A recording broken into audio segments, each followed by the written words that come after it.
Good evening. So, 400 men is coming with a salve, and Yaakov is afraid. How can Yaakov be afraid if Hashem promised him that he's going to protect him, and he did not get the promise from any middleman, directly from Hashem? So we first see that even if you have the highest level of faith in Hashem, you still have some fear. We also saw it by Moshe Rabbeinu. Moshe Rabbeinu came to Pharaoh. Hashem told him, go, you're going to take the Jewish nation out of Egypt. I'm going to put words in your mouth. You are safe, you are protected. And when Moshe threw the cane and it became a snake, Moshe stepped back. He was afraid from the snake. What are you afraid of the snake? Just give him a smack. What are you afraid of the snake? What is the snake can do to you? You are on a mission that Hashem sent you. Nothing can happen to you. So there's two answers to this. One, natural reaction. The body reacts automatically. You don't control it. Right? If someone goes like this with a rock towards your head, automatically, even if you don't pay attention, even if you're busy with something, automatically your body reacts. So that's one reaction. A second later, when you realize and you remember the promise that Hashem gave you, then you're not afraid anymore. You relaxed immediately. Wait a minute, what am I afraid of? So first we can say, Yaakov, his first reaction, when you hear 400 soldiers are coming to kill you, automatically the body reacts. And a second or two later, when you realize, hey, wait a minute, I have a promise from Hashem, you immediately relax. That's the test in your emunah. If you have emunah or not. That's one answer. That's the answer I like. But there's another answer. And I tell you why I like the first answer more than the second. The second answer is, Pachad Yaakov shegaram achet. Yaakov was afraid maybe he made a sin and Hashem took away the blessing from him. There is a third option. What's the third option? Yaakov thought Hashem already paid me. He gave me some wealth. Why? Because at one point I was completely poor. Eliphaz cleaned me up, the son of Esav. I left with nothing. Then when I went to Lavan to marry Rachel and Rivka, when I arrived to Lavan, I came with nothing. I say to myself something very interesting that not that many people probably thought about, is when Eliphaz attacked him on the way, he came to kill him. And he said to him, how can I kill you? You are my rabbi. My father wants me to kill you. So he told him, take everything I have. You clean me up from my wealth. It counts like you killed me. So he took everything that he has. He left him with underwear. He couldn't even walk. He has no clothes. He went into the water to hide. What am I going to do? I'm stuck in the middle of nowhere by the water. Even no clothes to wear. Cannot come out of the water unless a miracle will happen. What was the miracle? That he found a Goy soldier dead in the water, and he took his uniforms and he wore it. So now Yaakov the Tzaddik, the chief rabbi of Israel, the founder of the Jewish nation, is wearing an SS uniform or Hezbollah uniform or Marines uniform, whatever the case is. That's how you come to meet your shidduch? When he came to the house of Lavan, he's broke now. Not Eliezer came to get Yitzchak from Lavan and Bethuel. He came with 10 camels, full of wealth, all kinds of candy and food and who knows what, clothing. That was a very impressive show. The servant of Abraham is coming. The servant of Abraham is coming to find a shidduch in a very impressive way. Jewelry, puts on her hands, all these things. Now comes Yaakov, Lavan runs to him, because Lavan is sure who knows what he brought us this time. if the servant brought so much, now it's the actual family already, the grandson of Abraham, the son of Yitzchak.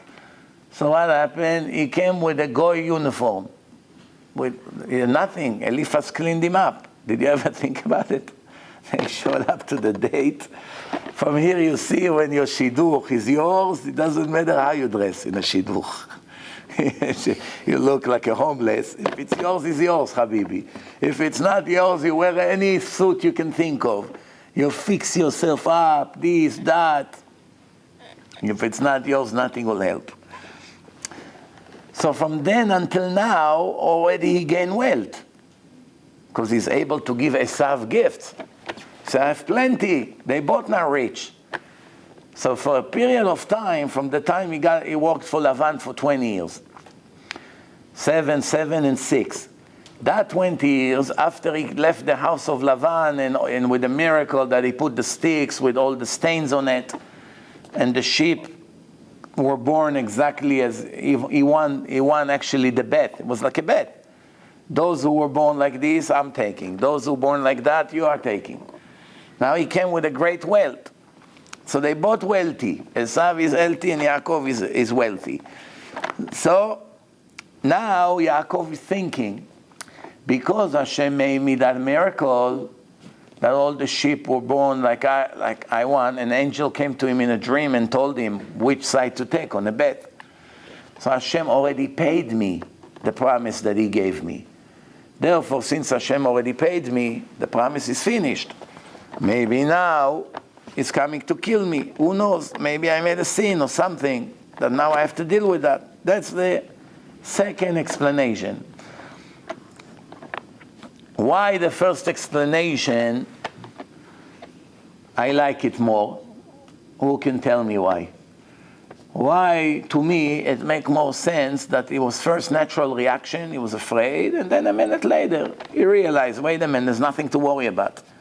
If Hashem promised me, I'll do my ishtadlut, the rest is not in my hand. Because when Hashem promised something good, He doesn't take it back. But if a person went off the derech, if a person was righteous when Hashem promised it to him, He promised it to him, and then the person took advantage and became wicked, does he have a guarantee that what Hashem promised him he can keep?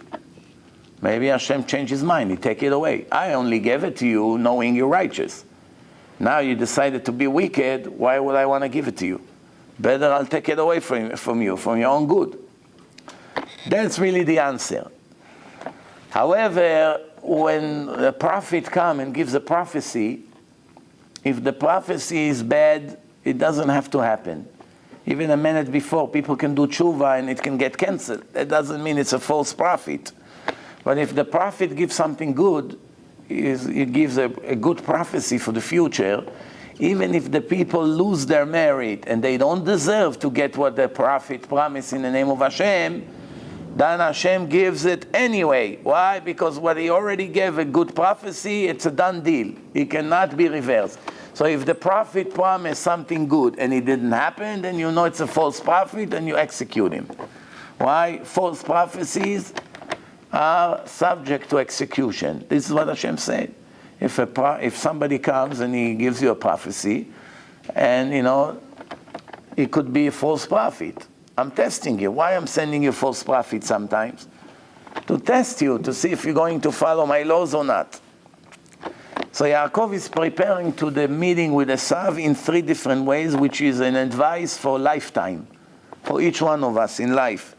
First, he divides his group to 2. He said, why should we put all the people in one place? He comes and attack us, we'll all be dead. Let's divide it to 2 different groups, number 1. So we do ishtadlut to eliminate casualties. Second, he's praying. He's praying to Hashem from the bottom of his heart. He knows how to pray. And the third, he's trying to bribe the enemy. Why? He said, let's send the enemy. We'll send him some gift. Many, many times, the enemies that came to attack the Jewish nation in the history, as soon as you gave them a bribe, they left us alone. It happened thousands of times.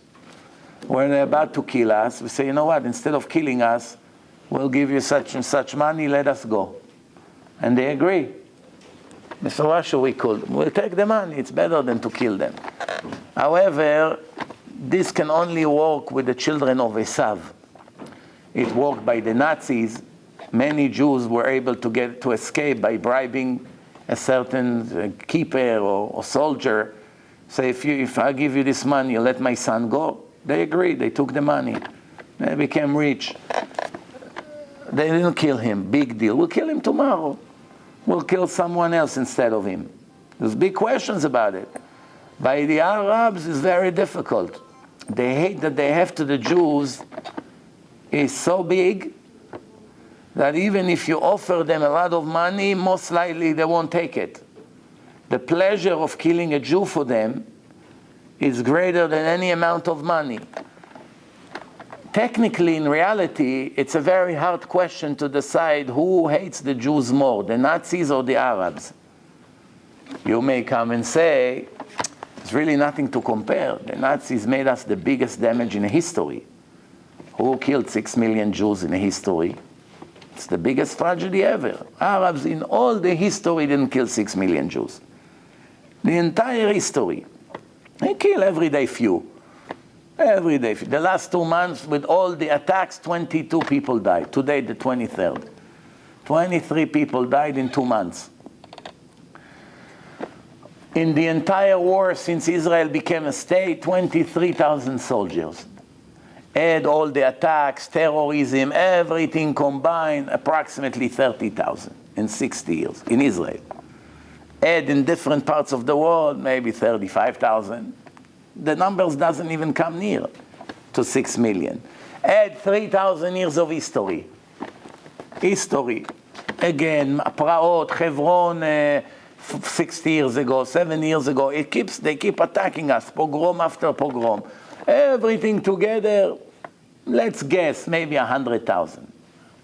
You know what, even say 200,000. There's really no way to know the numbers, but everybody understands it doesn't come near 6 million. So what's the comparison? The comparison is not about the quantity of the death. No, that's not what we're talking here about. We know there's nothing to compare. I wasn't talking about who caused us more damage, the Arabs or the Nazis. The answer is obvious. We are asking about who hates us more. Who hate the Jews more, the Nazis or the Arabs? And the answer is the Arabs. Why? Did you ever hear about one Nazi that committed suicide to kill with him Jews? They only agreed to kill the Jews as long as they don't get scratched. If he has to lose his hand or to lose his leg or to die with the Jew, he will let the Jew go. I want to kill you, I hate you, but I don't want to die with you. So if I have to choose between letting you go and stay alive or to kill myself with you, I let you go. But the Arabs won't let you go. They'll kill him and kill you. Not only that, he'll kill him and all his children to kill one Jew. With no hesitation. We see it all the time. Suicide bombers. You never had an enemy like this in history that volunteered to die even with few others, 3 or 4 or 5, to kill one Jew. You didn't have it by the Nazis. It's something that is unheard of. So the children of Esav, you can bribe them. We bribe them in history many times to leave us alone. You have to give them money to get what you deserve to get anyway, to live. All you want to do is to live. All you want to do is to live.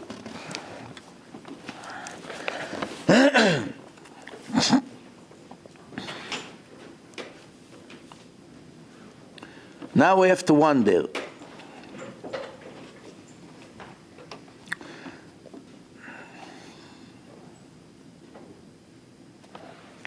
How many angels Yaakov sent to Esav? Malachim, it's plural. How many? Every time it speaks in plural and it doesn't say a number, what is the number? There's a rule in the Torah. Miut rabim, 2. When the Torah speaks about plural and it doesn't say a number, that means it's two. If it's more than two, thank you, Rabbi. If it's more than two, the Torah says 3, 4, 10. But if the Torah doesn't say how many, then you know it's two. So, we have a question. Why do you need two? We have a rule, each angel does one mission. Two angels does not do the same mission. One per mission. You don't need more than one. One can destroy the city of 10 million people. One. He's divine, he's an angel, he's not a person. Doesn't need to hold a gun and to shoot. He has divine powers, the angel. The representative of Hashem in a creation. An angel can cause a tsunami. Millions can die with an act of one angel. An angel can burn the entire Sodom and Gomorrah. One, it's enough. An atomic bomb to drop on their head and millions of them died and burned. That's what happened over there. All the gays, all the thieves, all the murderers, they all died in minutes. And it was an act of one angel. Why does Yaakov need to send more than one angel?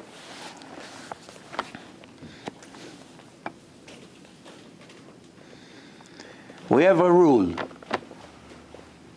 One angel does not do two missions, and two angels also does not do one mission. For one angel per mission, not two angels on one mission, and not one angel on two different missions. Where does it say it? Bereshit Rabbah, in a Midrash.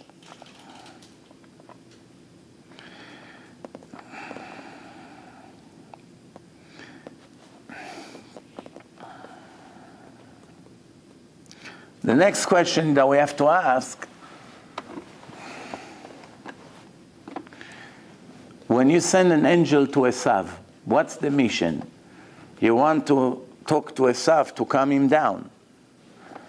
But Esav is not exactly tzaddik. What merit he will have to talk to an angel? Well, every wicked person can talk to an angel? There's a lot of angels in a space, in a creation.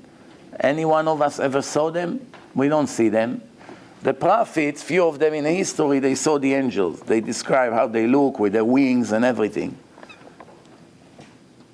You get it? But why would Esav has the merit to see angels?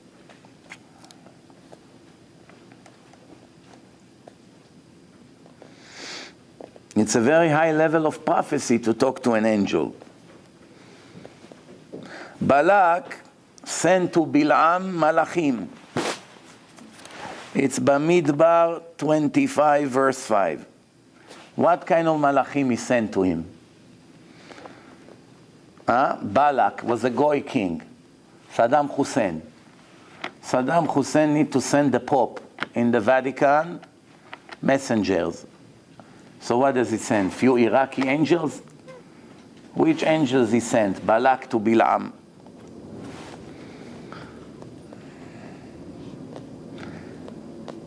So as I told you before, usually when they say Vayishlach Malachim, it's regular people, soldiers, officers, no problem. That's why Rashi needed to say over here, Malachim Mamash, literally angels, not people.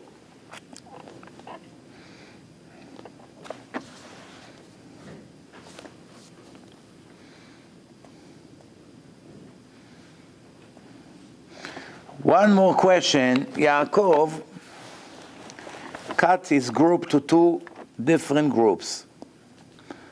Maybe if Esav will attack one of them, the other one at least will survive. That's the calculation. The question is, where does he have confidence that the other group will survive? Once he finishes with the first one, he'll run and attack the other one. What difference does it make? If you have 100 soldiers, and you cut them to 50 and 50 behind, few hundred feet behind. So they come to fight the first group, then they're going to attack the second group. Or half of them will attack the first group. Esav come with 400 people. Esav is not a fool, he knows how to fight. So if you see Yaakov has two groups, he will say 200 soldiers attack this group, 200 soldiers attack that group. What is the benefits of cutting the groups to two?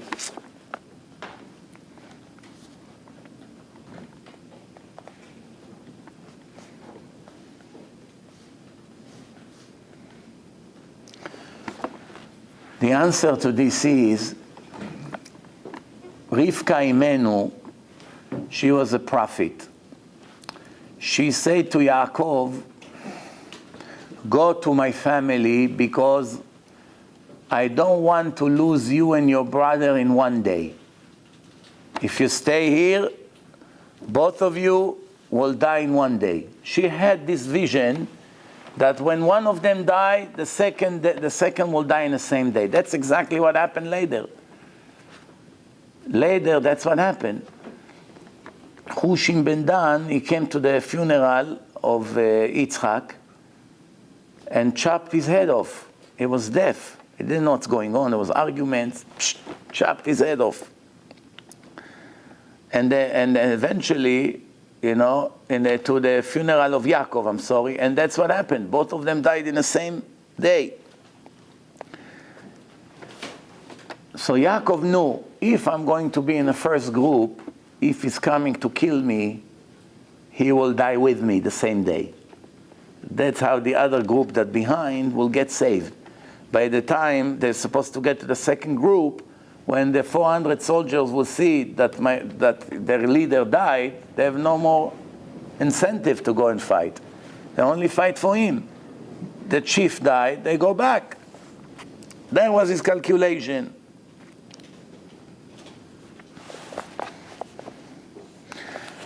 The answer to the first question, Katonti mikol hasadim, the kindness of Hashem is way greater than what I deserve.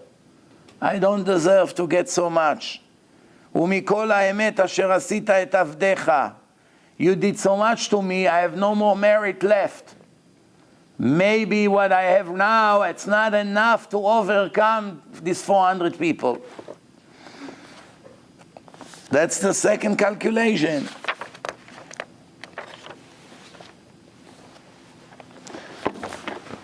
Later, when they're going to meet, he's going to tell Esav, Im Lavan garti v'taryag mitzvot shamarti. I live with a crook Lavan for 20 years. Very, very big deceiver. And I was able to keep all the laws of the Torah. Doesn't make any sense. Since when a secular, wicked person care that his brother is religious? If any, he hates him for that. When you have two brothers, one wicked, atheist, wicked, and his brother ultra-orthodox, the wicked brother love his brother because he's religious, or he's angry at him? If you ask him, what would you prefer? That your brother will be like you, going to clubs, smoking, going with the Christians, or you want him to be in yeshiva, to come with his yarmulke and his beard and his books all the time and give you musar? The wicked usually don't like the brothers when they're too religious, no? Sometimes the parents also.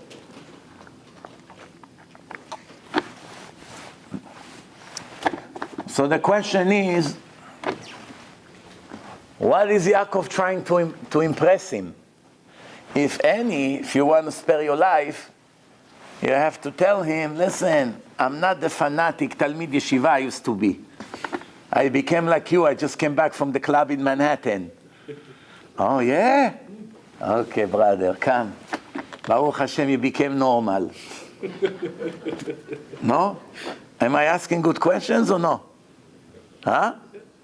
So, Im Lavan garti v'taryag mitzvot shamarti. Big deal. It gets him even more angry now.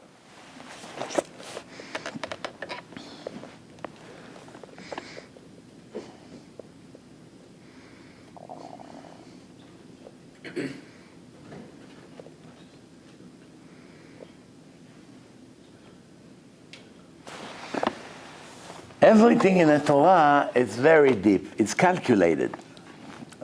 The calculation is very, very deep and precise. If you miss one detail, nothing makes sense. One detail from the entire process you miss, It doesn't make any sense. You stay with the questions. That's what it means, that when we say Mishpatei Hashem Emet, the Torah of Hashem is Emet, Tzadeku Yachdav. Only when you see the entire picture together. Not little here, little there, little tomorrow, little next week. Very difficult to see the entire picture. The only way you can see it is when everything is in front. Thank you, Rabbi. Is everything is in front of you. What's the calculation over here? The blessing of Yitzchak to Esav was, what did he say to him? והיה כאשר תריד ופרקת עולו מעל צווארך.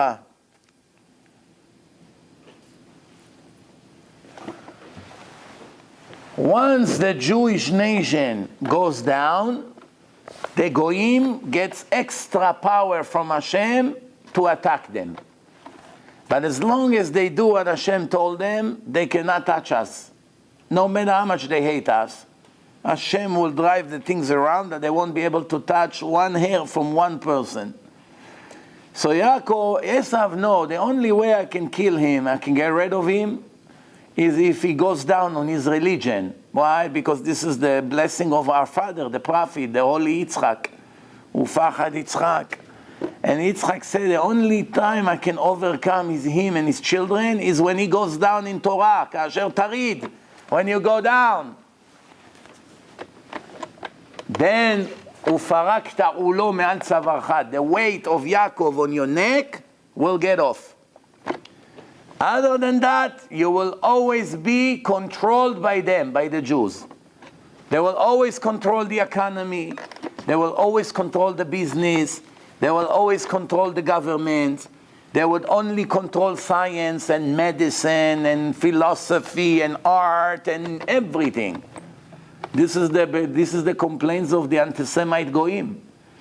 But a lot of the things that they say, you cannot deny that it's true. Even they're angry that the Jews control Hollywood. The last thing the Jews want, the kosher Jews, that other Jews will control Hollywood. Hollywood is the source of the Satan. Who wants to be involved with this? A righteous Jews wants other Jews to be in charge of the movies and all the poison of the world. It's not something good to be proud of. Foolish Jews, they look at that and something to brag about.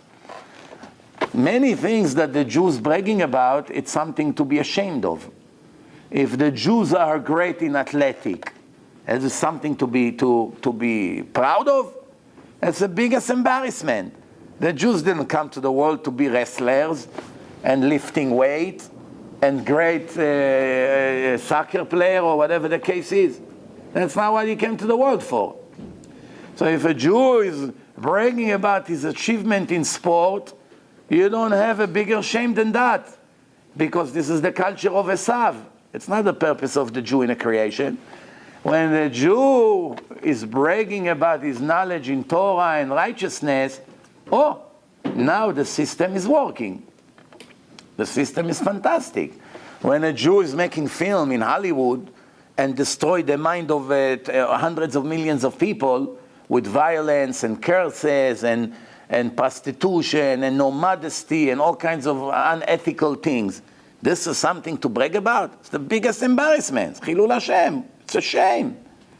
When you hear the Jew own this dirty business, or the other Jew own this, the rights on this dirty music, and the other one owns the dirty movies, all kinds of things like this. Or when you hear that there's all kinds of wealthy Jews that they own weapon companies, that they sell it all over the world and they make millions of dollars commission by selling their rebels in Africa and their hands over there. This is something to brag about. When you hear that the Jews inventing technology, things that helps people, make the life of patients and sick people easier, saving lives on cancer patients, saving lives of people that suffer from heart attack, making all kinds of benefits to humanity, that people can have better life. At least that's something not to be ashamed of.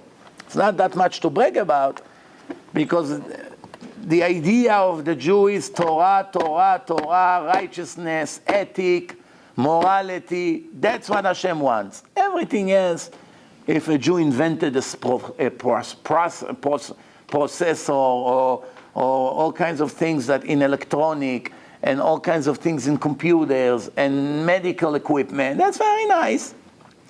But that's not something for us to go crazy over it. You understand? That's not something to go crazy over it. However, at least it doesn't create problems in the world. You know the joke that they sent a picture all over the WhatsApp that they saw a group of cavemen. The cavemen and all these children without a shirt, with a stick, sitting in a cave. So they said, the kid asked his father, "Hey, Dad, how did we end up like that? We used to live in civilized places, building, nice, now we're like cavemen. No electric, no nothing." So he said, "Well, son, it all started at the day we decided to boycott Israel." One thing leads to another, No more this, no more cars, no more. If you take from every device the Jewish mind, basically you have nothing. You don't have phones, you don't have laptops, you don't have hospital equipment, electronic cigarettes. Now they have something new, in case you didn't know. Israelis invented something that you put on your nose and nobody hear you snoring. Baruch Hashem. Shlom Bayit is on a rise. Many couples will get back together to be in the same room. Baruch Hashem. After years of separation. Why? How does it work? It's look like a U, shape of a U. We put it on a person's cheeks. Nothing to install, to stick, to attach, just to put it there. And when the snore comes, it reduces the noise. You don't hear the noise. You hear a little bit, much, very little. It reduces the noise by at least 10 times. Or some people, it needs a special device. Even 10 times is not enough.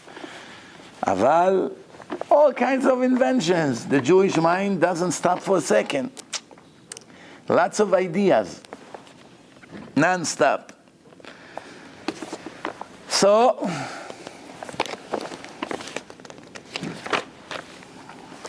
Yaakov is staying to sleep in Machanaim. It's a place called Machanaim. In the morning, he sent goats, sheep, camels, cows, oxes, donkeys, some rubies and diamonds. Basically a treasure. Yaakov give every animal in a different hand. He sends it with messengers. The sheep with one messenger. The goats a second messenger. Donkey a third. Camel fourth. Cows fifth. Why? And he said, don't go in one shot to Esav, all of you in one group. Be in a very, very long line. First the sheep, then the goats. Not mixed, everything together. If Esav will ask you, who is it from and to whom? You tell them that's a gift from Yaakov, your brother, that is on the way to meet you.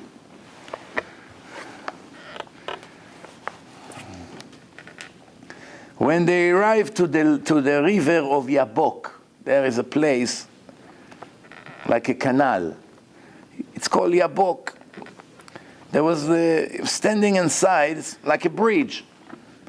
And the entire group of Yaakov is passing to the other side. Women, slaves, his 11 children, all his wealth. The only one you couldn't see is who? From all the family of Yaakov and all the people, who didn't you see there in a group? Dina. Why you don't see Dina? Huh? He just screamed, Dina, you heard? Huh? Amazing. So, you want to hear something funny? Yesterday, it's been a while since I told you a story. Yesterday, I got a message from a rabbi. His name is Azulai. from Israel. He speaks actually good English, but he's Israeli. And he's an expert in Shlom Bayit, raising children. That's his main specialty. So he told me that he wants to do a Shabbaton with me somewhere in America, me and him together, if I can have an idea where we should do it. Right away it came to my mind that a month ago I spoke in 5 towns there in Valley Stream. And when I finished the lecture there, it was a lot of Israelis. They have very big, nice shul there. And the person that invited me to speak there, he told me, we want to do Shabbaton. Will you come? We'll get you a place. You come with your family. It will be wonderful Shabbaton. I say, you know what? Yes, now I'm a little bit busy with some trips. Maybe we should do in January. And this Rabbi, Azulai, also is arriving to America for 2 weeks in January. So everything looks perfect. There's only one problem. What is the problem?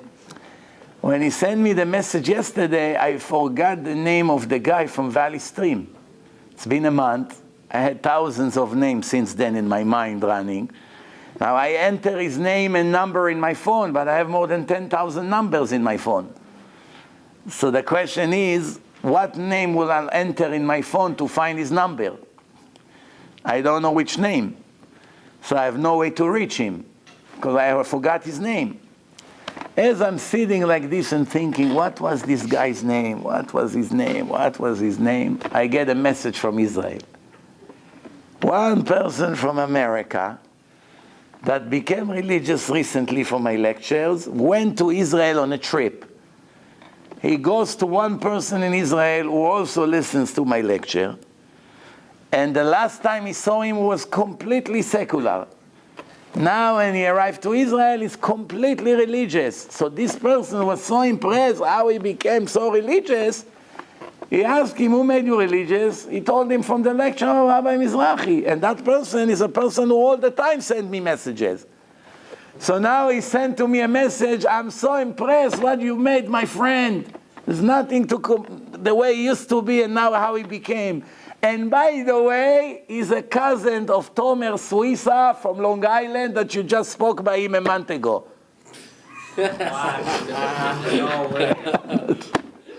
How can you be more clear with me? You know, I said to myself, my head was shaking. Right away, I gave his number to, and I pulled out his number, I gave it to Rabbi Azulai. Right, the way he called him, he was very happy, and he's organizing a Shabbaton. Isn't it amazing how Hashem runs the world? You just have to open your eyes and see. The Gemara says, Rava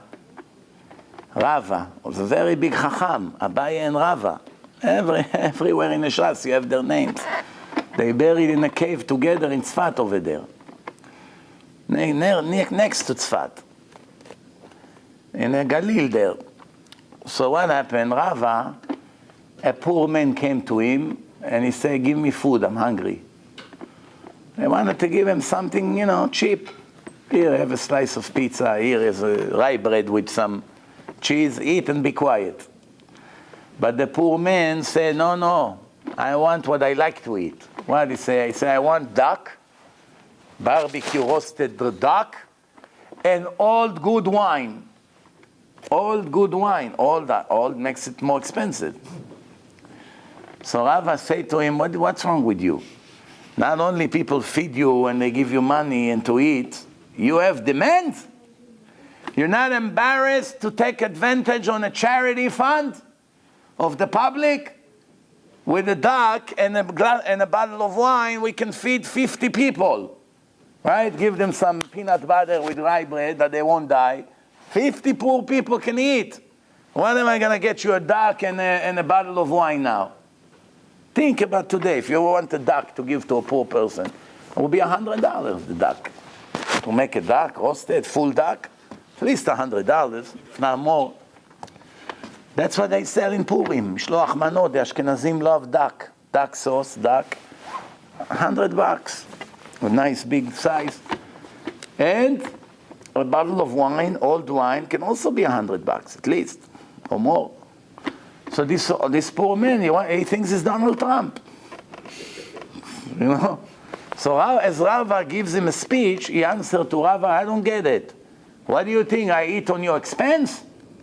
You the one who feeds me? Hashem feeds the world. It's from Hashem, not from the people.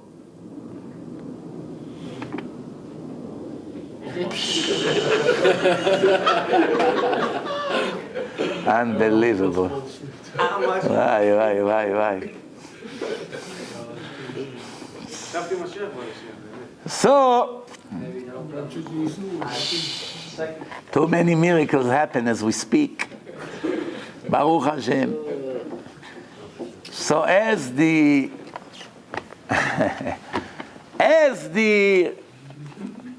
argue, Rava and the poor man, the sister of Rava walked in. After 13 years, he did not see her. And it wasn't like today, Skype calls. Hi, sis, how are you? How's the children? Let me see them. Bring them in front of the camera. Or sending emails with pictures or calling. None of that. So 13 years after he did not see his sister, she just showed up. And what did she bring to him? A duck and a bottle of old wine. So Rava said to him, I surrender. I see that you're right. When you give money to the poor people, you have to give them the way they used to eat. If they used to be rich and they became poor, it's a big problem. You have to give them what they used to. Other than that, Vayor. The lecture almost finished and the light came back. Baruch Hashem. I mean the introduction.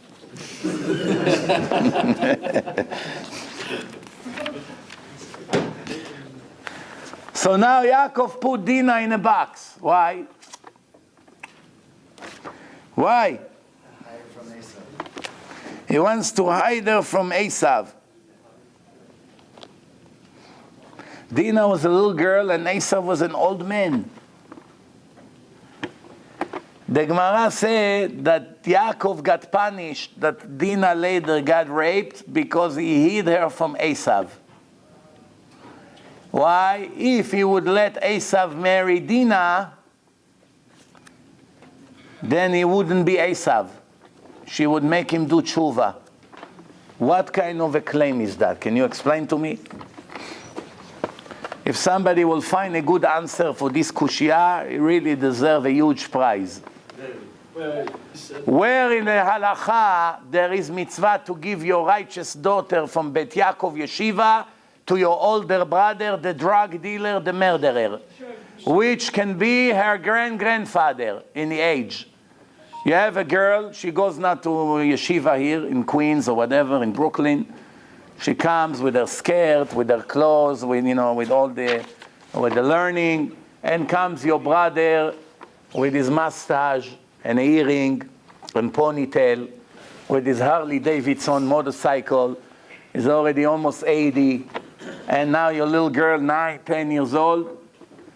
You don't want your older criminal brother to see that you have such a nice, pretty, modest daughter. So you tell her, do me a favor, when this guy comes, please make sure not to be around. It's not a smart thing or a stupid thing to do? Huh? Smart, right? So what the Gemara said, that Yaakov got punished, that Dinah, Hashem Yerachem, got raped because he hid her in a box from his brother Esav. What kind of a claim is this? She could have transformed him, Rabbi.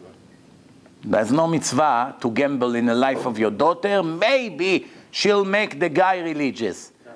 The rule is, no religious person is allowed to marry a secular person even for $100 million cash.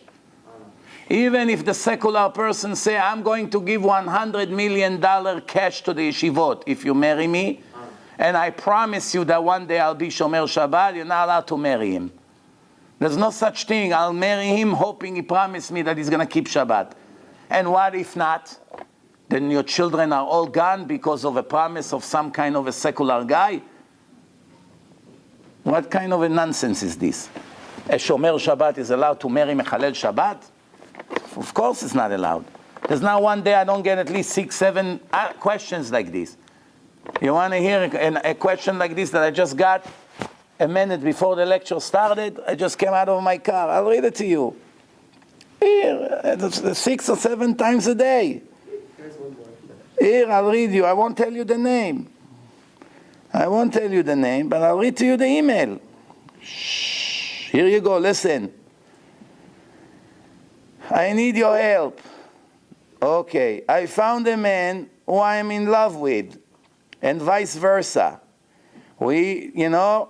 And he wants to get married.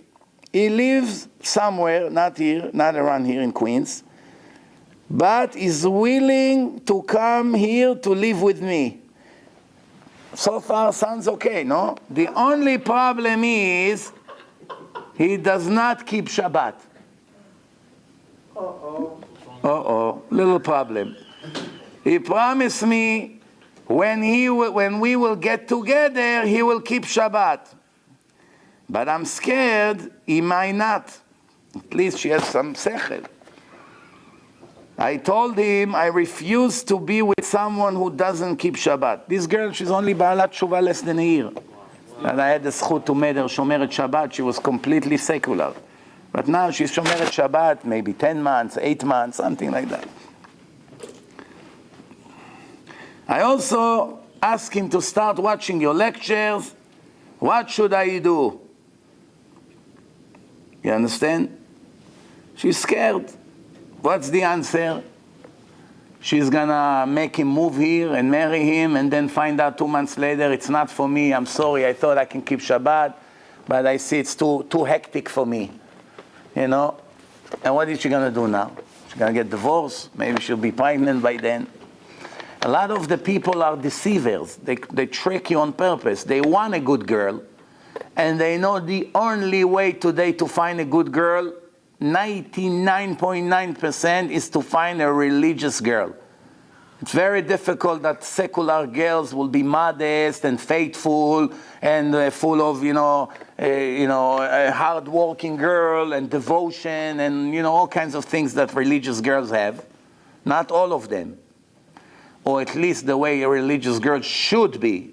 Let's say this is the way they should be. Not all of them, unfortunately, are like that. But the secular guys, they know I don't want my girlfriends to be my wife. I want a religious girl to be my wife. Therefore, they come and they deceive in a shidduchim, on the website of shidduchim, of dating, that if they find a girl that she's shomeret Shabbat, of course they're willing to keep Shabbat. But it's all a scam. They never have it sincerely in their mind. All they want is to put the show for 3-4 months, and as soon as everything is finalized, especially if she becomes pregnant, they drop the bomb. I've seen it hundreds of times happening in the last 20 years. Please don't ever be fooled by these stories. You don't ever date. That's the mistake of this girl. How she ended up to be in love with someone that is Mechalel Shabbat. Now do you think she is capable of listening to the rabbi to tell her to break it up with him? Yeah. No, she's not going to listen. Yeah, She won't listen. Right. This is the way the world is. Once a person is already in love, very difficult for him to give up his love. Even though most of these loves are pure illusions. Then later they explode in a person's face. But this is the way the Satan makes a person feel. He's in the moon.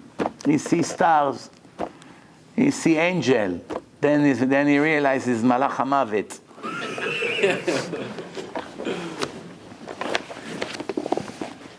So the question is,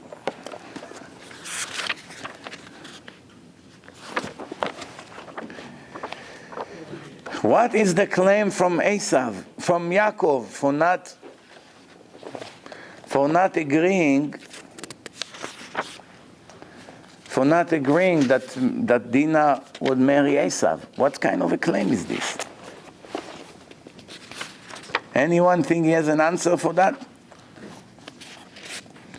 Huh? What do you think?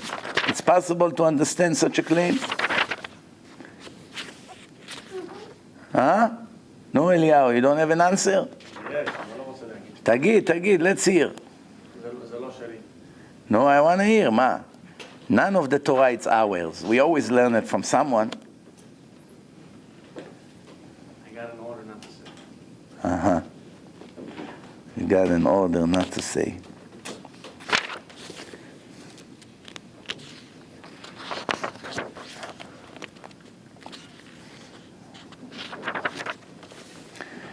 Really, the answer is, you cannot learn for life from the stories that you read in a Chumash. You don't learn from the stories because all the Chumash is, first of all, full of secrets. You don't know all the details of the story. And the story doesn't apply to ordinary people like us. The demand from Yaakov is not the demand from me, not the demand from you, or to anyone that lives in our generation. The secrets that when Hashem wrote the Torah, what he knew, obviously it's not all written in a book. It's very, very dangerous to jump to conclusion. When you read the story of Eliezer, he comes to find Shidduch for Yitzchak. Technically, when you analyze the story, Eliezer made every possible mistake in finding Yitzchak a Shidduch. If you analyze it in today's halacha, you don't come to impress a girl that the son of your master is a wealthy millionaire and you give her jewelry and gifts, convincing her to come. This is how you get a girl for your son or for your master's son. What kind of girl is going to be? If she comes because she sees the jewelry, she's a greedy girl. You want the girl to have such a, you want the guy to have such a girl that she came for the money? Right? If you offer a girl, I want to set you up with my friend. Who is your friend? Yitzchak Cohen. I'm not interested. I don't like the way he looked. No, listen, he just inherited $20 million cash. You know what? It doesn't look so bad after all. No, after she already told you what she thinks. Now you're going to buy her new story? Well, you know what? It's not so bad after all. I can live with that. You know?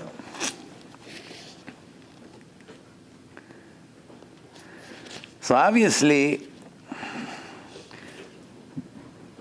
you're not allowed to make signs. If this and this would happen, that's a sign that that's what Hashem wants. That's against the Torah. You're not allowed to go and impress a woman with wealth. That's against the Torah. So basically, also, if you get a girl for your son or for your master's son, you want her father to be a tzaddik, you want her mother to be a tzaddiket, you want the brothers to come from a good yeshiva, no? Not one is a professional crook, the father is the head of the mafia. What is going on here? Obviously, you cannot learn from the stories. There's a lot of secrets here and a lot of miracles that happen to specific people. What's the answer, though? You know what? In life, everything is midah keneged midah. You don't want to say the answer? I also don't want to say the answer. What about us, Rabbi? You close your ears.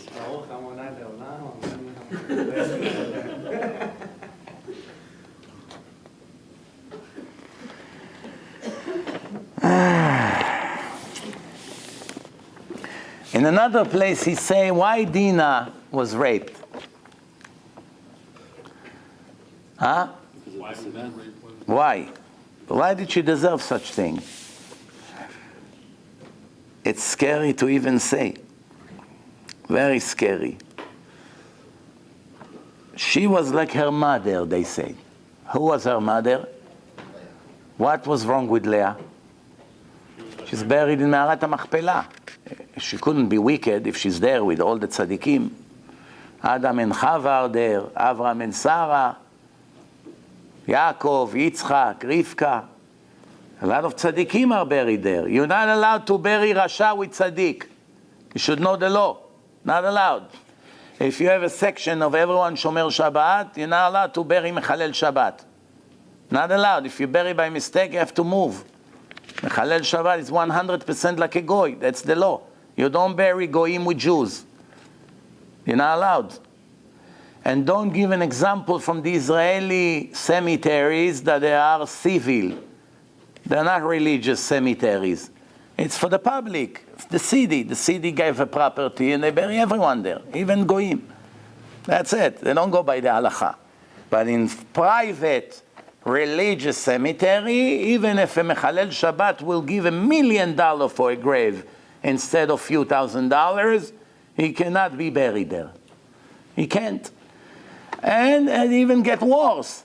If you have a section that they're all murderers, they make a special section for Tony, for Vinny, all the mafiosas. You know? Don Corleone, Al Capone, they all bury in one section. And then you have Itzik from Rigo Park. Itzik, the cute Bukharian guy, that his parents are religious, but he was Mechalel Shabbat. You're not allowed to bury him with the murderers. It's an insult for the murderers. That's the halacha. Yes. Because the murderers, they get executed by sword and Mechalel Shabbat by skila. You don't mix. Separate burial. Because Mechalel Shabbat is a much bigger sin than a murder. And that's what the problem, that 90% of the Jews in the world never heard it. Like this girl over there, she gets the shock of her life now. You understand? She looks at her friend and they both in shock and they have this nervous laugh. This is basically the story of the Jewish nation. Not her and not her. This is basically almost everyone. From every 100 people, at least 90 will react the same. Why is it? Because they never learn in school the alphabet of Judaism. Even some that goes to yeshiva, where do you think they teach these things in yeshiva? Not necessarily. So if Leah was buried in Me'arat HaMachpelah, she had to be righteous. But she had one problem. No one is perfect. What was her problem? She went up in front of the public. So basically every religious woman who goes to Costco, she's already have a problem, or she goes to Walmart or whatever, she also got on the public. What? With a $5,000 wig that Leah didn't have. With some heels that Leah didn't have. I'm sure Leah didn't have heels, the twin towers. But because she went out to socialize, how are you, Mr. Dees? How are you? A little bit talking, a little bit. Her daughter learned it from her, and she was also too talkative, socializing, and that was her end. Hashem Yerachem. You see that HaKadosh Baruch Hu is strict with the tzaddikim kechut ha'se'ara. Not 1% discount, nothing. Nothing whatsoever. Nothing whatsoever.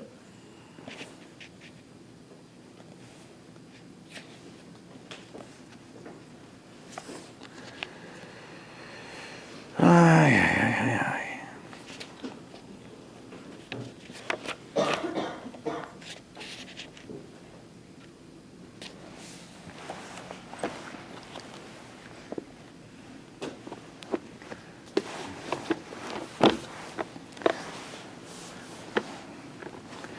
It's hard sometimes to understand the way Hashem runs the world. The Gemara says,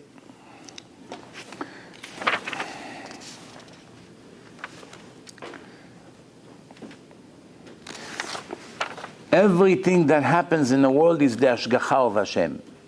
There is Ashgacha Klalit and Ashgacha Pratit. Private supervision and general supervision. What's the difference between them, do you know? What's Ashgacha Klalit and what's Ashgacha Pratit? Ashgacha means supervision. Klalit means general. Pratit means private. What's the difference? General is the way Hashem runs the world. Oxygen everywhere, whatever you need. Water, food to eat.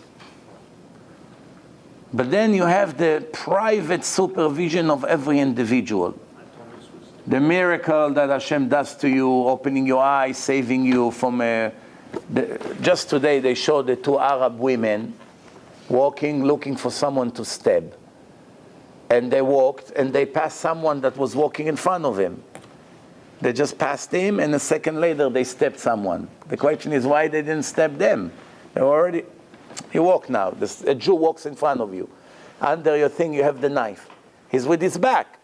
You can stab him and kill him now. You have it in your hand. Why to wait another minute to walk another 20 steps and then to stab someone else? Only Hashem can answer this question. This one didn't, his time did not arrive to die, and the other person, his time arrived to die. And Hashem direct the murderer to the one that deserved to die. Other than that, do you have any other explanation? Rabbi, where was this? Today, they stabbed someone today. Where? In Israel. You know, there was an American kid, Schwartz. You heard about him? On Friday he got killed. He went to yeshiva in Israel. And he went to give food for the soldiers. To give up things to the soldiers. And the poor kid, what was he, 19, 20 years old? 18 years old. 18 years old, and today I found out that his father was with my wife in the same class in Ramaz. I saw her all day upset. She said, wow, we all grew up together in Manhattan. And you know, and the father is a nice person, the kid is an Hashem takes the best sometimes.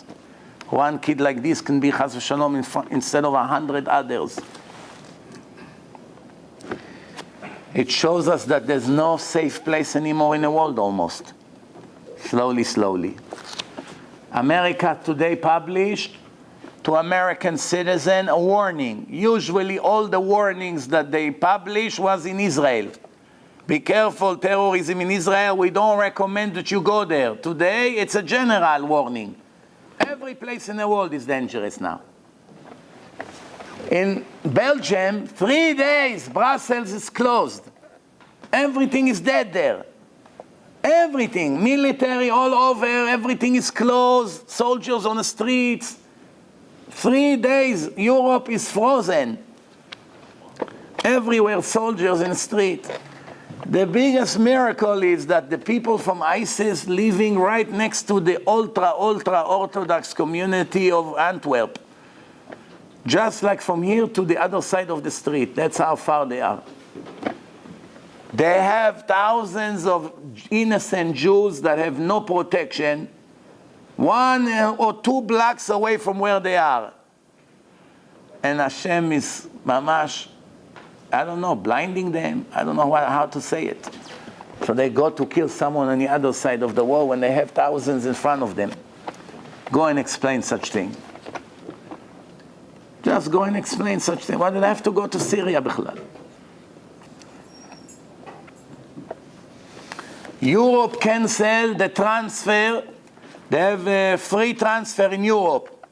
That everyone that lives in Europe can go from country to country. It's like it's all one country. Today officially they canceled it.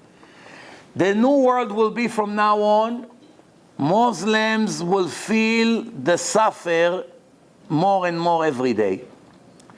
It will be very difficult to be Muslims in every country in the world. It already started. Last Monday I spoke about it in Hebrew. The next morning someone sent me a message. Exactly what you said happened this morning. FBI, Holy Seals. They went to places of Arabs one by one, arrest for investigation. They're gonna make list of Muslims. Muslims will not be able to get on buses. Muslims will not get jobs anymore. In one hand, it's supposed to increase security.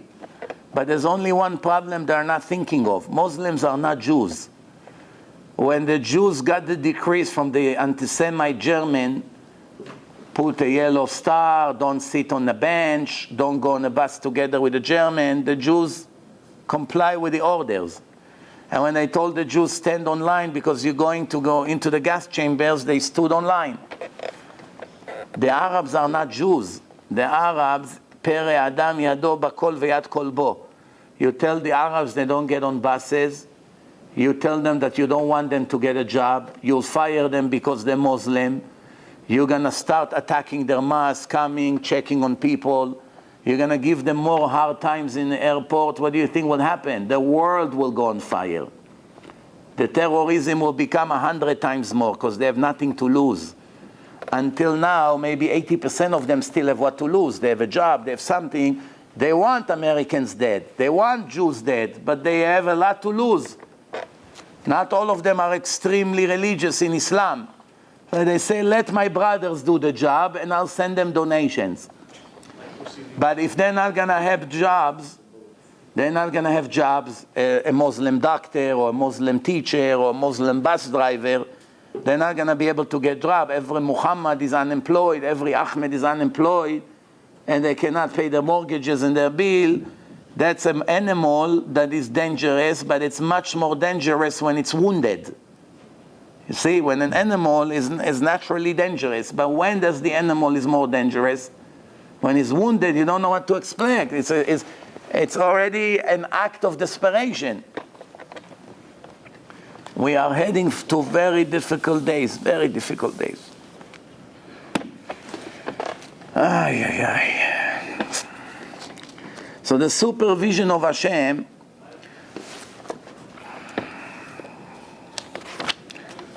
today it's very difficult for us to see. When they came out of Egypt, everybody saw it. They saw the miracles, they saw all kinds of things. Why today we cannot see it? Because we are so deep inside the sins, constant sins, every day, every night, every minute, we are deeply in sins. It's the way a woman is dressed, 8 or 10 or 20 hours of the day. Every second of her life is a sin. The way she walks, the way she talks, the way she dresses, the way she thinks, the way she tries to attract attention from every amigo on the street. The way people conduct business, massive amount of lies, deceiving, lying, cheating, faking, all the show-off, all the hypocrisy, all the rotten ideology, all the ungratefulness, all the drugs and the cigarettes, and the horrible lack of modesty in a everyday's life. What happens in the gay bars here, what happens in a gay parade, what happens in other bars. The amount of immorality is so big that a person cannot see anymore the hand of Hashem, cannot see. You need spiritual eyes for it. The way people pray, the time they get up in the morning. The Gemara says in Masechet Sanhedrin, there used to be a river called Sambation. Sanhedrin, page 65. Tornostropus, a Rasha, the wicked Rasha, he used to deny Shabbat. What is this Shabbat, day off? You crazy? Everybody should work 7 days a week. Right? So they showed him that this river, Sambation, the rest of the week, 6 days a week, rocks are, it's mamash shaking, the waters, storming, all kinds of rocks are flying, things are falling, but Shabbat, relax. Miracle, clear miracle. They showed him in front of his eyes. The Shabbat, it's resting. Where is this river today? Where is this river, Sambation? Nobody knows where. Everyone is looking for that river. Nobody finds it. The Chazon Ish said, today the way Hashem runs the world with us is with Ester Panim. From the time the Torah says, Bayom ha'u Ester astir panai mehem, there will be a time that I'm going to change the technical way how I appear in the world. Up to that day it will be clear. From now on it will be very difficult to find me. No more Sambation. It could be any one of the rivers. But today it doesn't react like it used to be. Back in the time, the Chazon Ish said, in the time of Chazal, if a woman walked over nails that somebody cut, immediately she had a miscarriage. Today, 100 women will go over it, maybe one will have a miscarriage. Not even. Still dangerous, you don't want to take the risk. But back then, it was a done deal. Somebody throw his nails on the floor, they call him wicked, Rasha. Why? Because a pregnant woman would lose her child going over it. Why? What's the connection between the nails and a baby? The answer is Adam HaRishon was all nail. After he made the sin, he became flesh. And he became small. But Hashem left some kind of a memory on the feet and on the hands. What did Hashem do? He left a memory of what Adam used to be. So when you cut the nails, it's a reminder of what we used to be before the sin, before the world went spoiled. So all the bad ruach ra'ah, the bad spirit, all the negative spiritual powers in the world is sticking to the nails. So when a person throws the nails on the floor, the sitra achra is sticking to that. When a pregnant woman walks over it, inside her stomach she has a baby that learns Torah from an angel. An angel is teaching him the whole Torah. These sitra achra demons, they cannot stand it. They can't hear anything of Kedusha. So as soon as she goes, they mamash making chas v'shalom a damage. So today the holy power went down, the impurity also went down. Today is a different world. Back in the time when a person woke up in the morning and he didn't wash his hand right away before he touched his eyes, there was a severe chance to become blind. Ruach ra'ah, a person touches his eyes, all the sicknesses he can get. But today, it's not as powerful as it used to be. Many of the things that they described in the Talmud that used to happen every day in their time, nobody was able to walk on Wednesday night and on Friday night. There were demons that attacking people. Today, where do you have it today? That's it. They don't have any power anymore. Back in the time, they couldn't leave a baby in a room alone with everything sealed. They had to leave a little light or to open the window. Why? Because it wasn't safe. Today, you can leave the baby a week in a room. Most likely nothing will happen.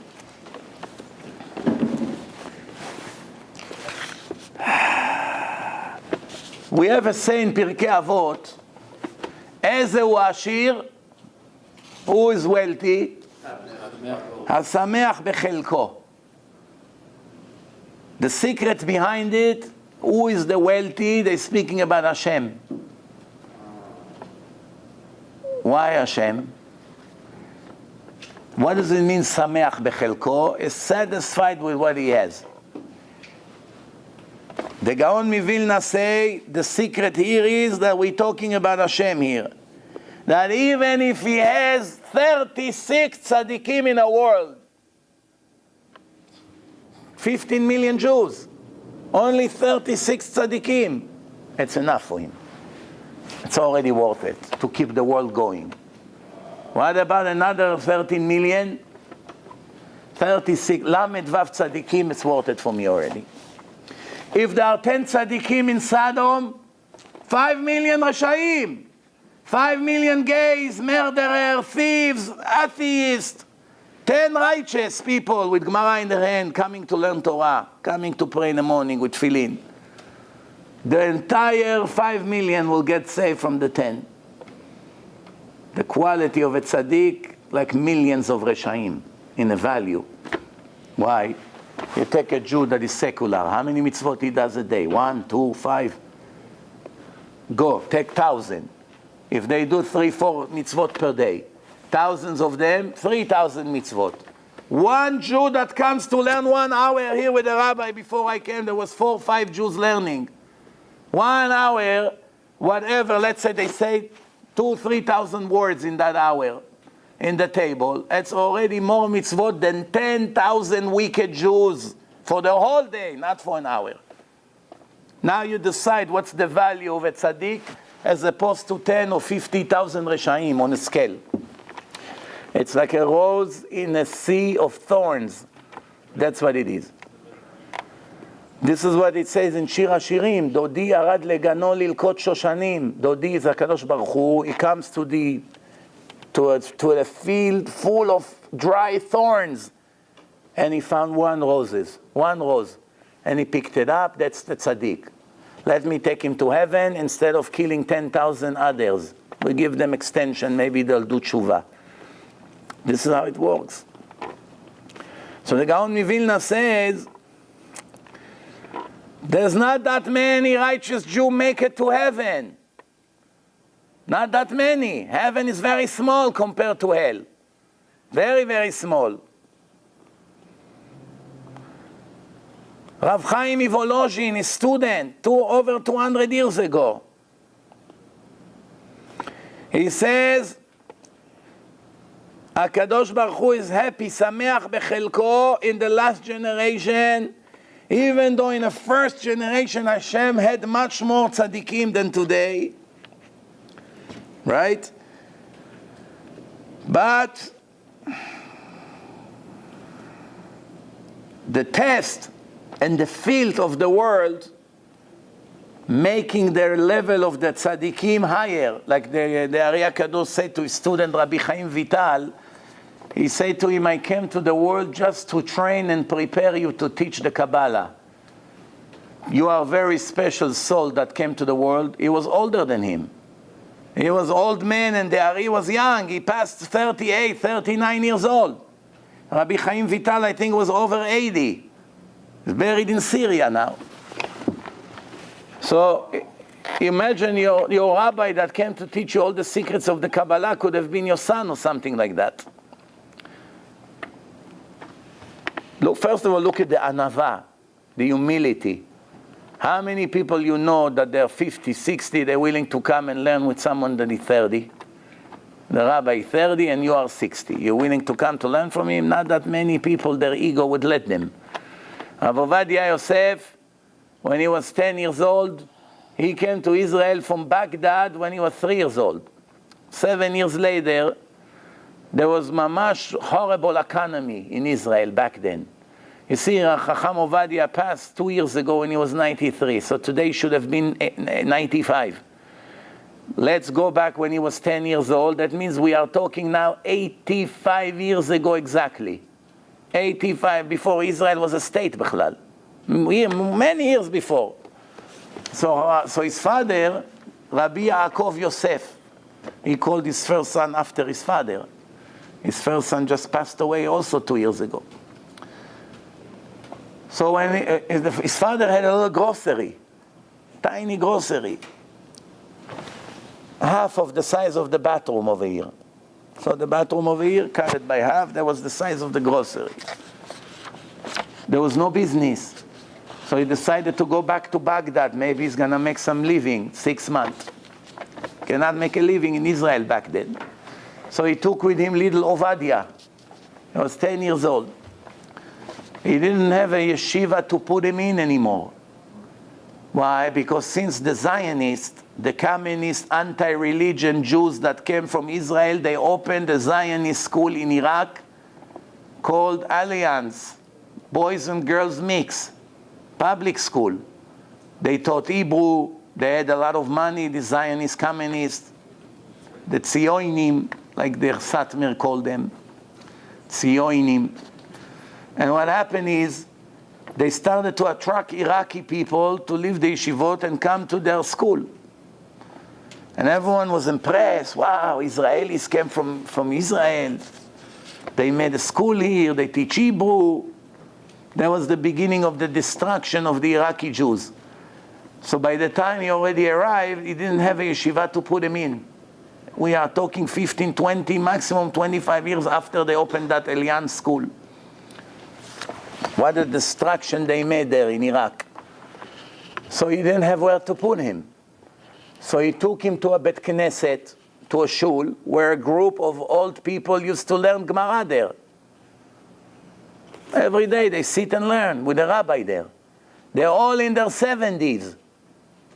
And a little boy, 10 years old, that learned in yeshiva 4 or 5 years already. He knows a lot of Gemara. He's a genius. Photographic memory. So when he sits in a shiur and they explain the Tosfot in a Gemara, Tosfot, it's not easy to understand Tosfot. So the rabbi explaining the Tosfot, And little Ovadia say, Mechila Kvod Harav, this is not the pshat in the Tosfot. That's not what it meant. So the rabbi looked at this chatzuf kid. You dare to tell me I can be your grandfather? You tell me I don't understand the Tosfot? So he gave him a hard look. Then there was a nice one older person over there. He said, Rabbi, what do you care? Let's hear. I'm curious to see what he's going to say. As soon as he started to explain the Tosfot, they all started to shake. How he knew the whole Gemara. I had a group of Syrian boys by my house this Shabbat. The night before, I met them in a lecture that I made in Flatbush for the few Syrian business people. They make a lecture second time. And these three kids, they came. One of them came, not all three. One of them came, and he's 23 years old, and he asked, I was there with my son. He met my son in a lecture. They started to talk. And then my son invited him for Shabbat. Really? Can I come for Shabbat? I say yes. Then he called and he probably was embarrassed to come by himself. Can I bring my friend? Yes, you can bring your friend. Then he called again. Can I bring another friend that wants to come? Yes, you can bring the other friend. So three of them came. And they just became religious. At least this guy, just 2 months ago, started to keep Shabbat after he heard my Shabbat lecture.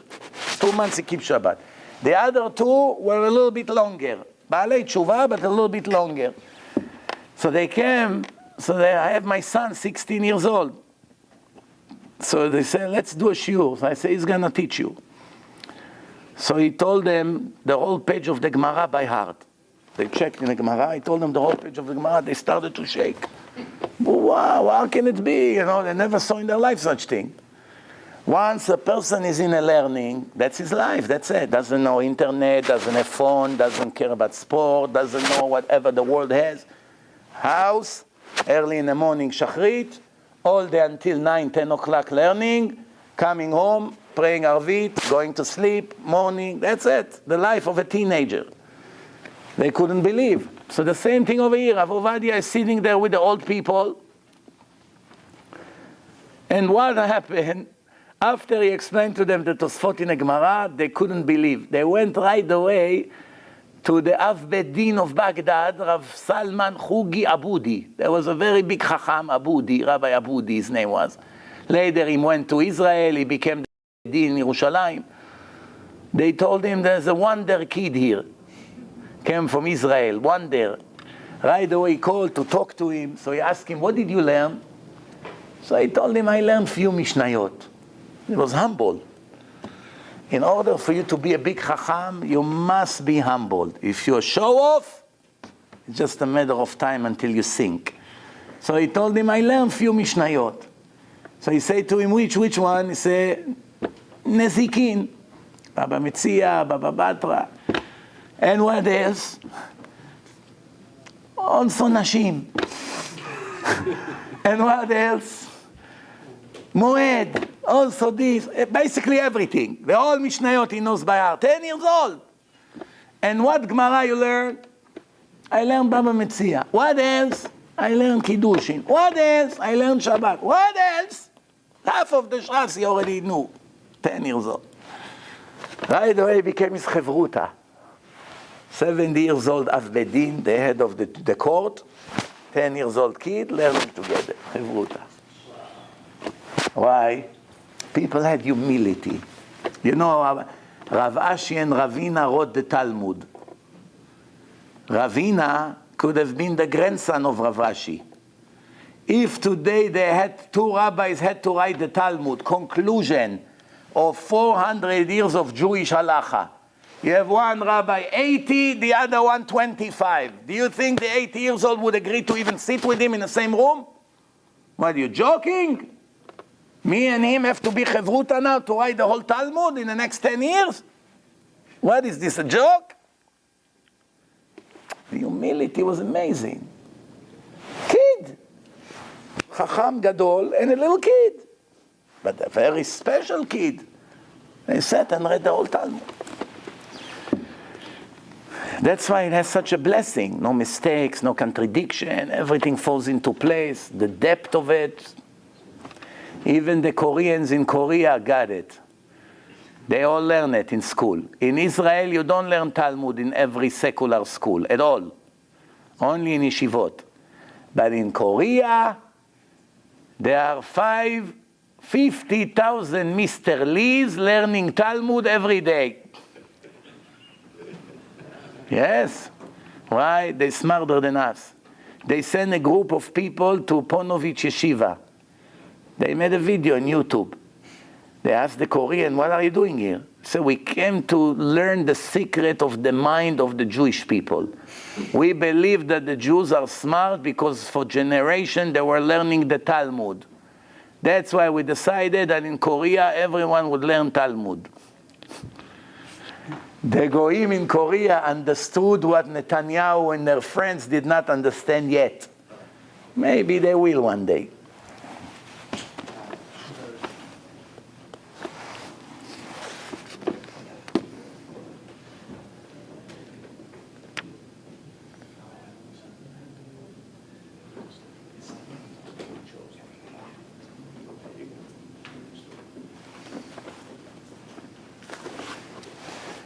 The Gemara in Masechet Sanhedrin, page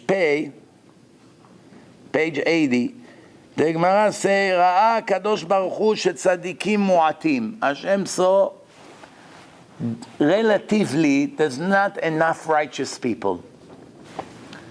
Every 1,000 people, maybe one is really righteous. The ratio is insulting. Amad u'shtalan bechol dor vador. So Hashem decided to spread the souls, the special high souls, spread them equally in every generation, not all of them in one shot. A little bit now, a little bit 100 years later, a little bit later, a little bit later. But before Mashiach would come, you will see there's no more Chachamim left, no more big rabbis, everyone passed away. The next wave is not the same, then you know Mashiach is on the way.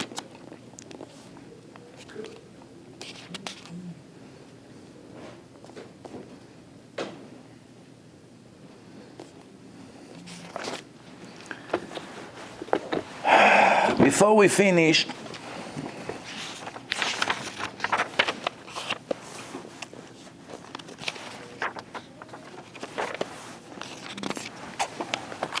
as I started to explain, Yaakov put Dinah inside the box that Esav will not see her and would like to marry her. For that he got punished. After he passed everyone, the river, he realized that he forgot on the other side of the river 2 little pachim ktanim. He went back to take them. While he was there alone, an angel came to attack him. Who was this angel? The minister of Esav. What does it mean? In heaven, in Shamayim, you have 70 different angels. Each one is in charge of one nation. You have the minister of Esav, you have the minister of Ishmael. How many nations today came from Esav? Many. How many nations came from Ishmael? Also many. Ishmael alone, Syria, Egypt, Lebanon, Jordan, Saudi Arabia, Bahrain, Abu Dhabi, Qatar, Kuwait, Libya, Yemen, Tunisia, Morocco. Right there I told you 13 countries and a few other ones. Not Iran, even though they're Muslim, but they're not Arabs.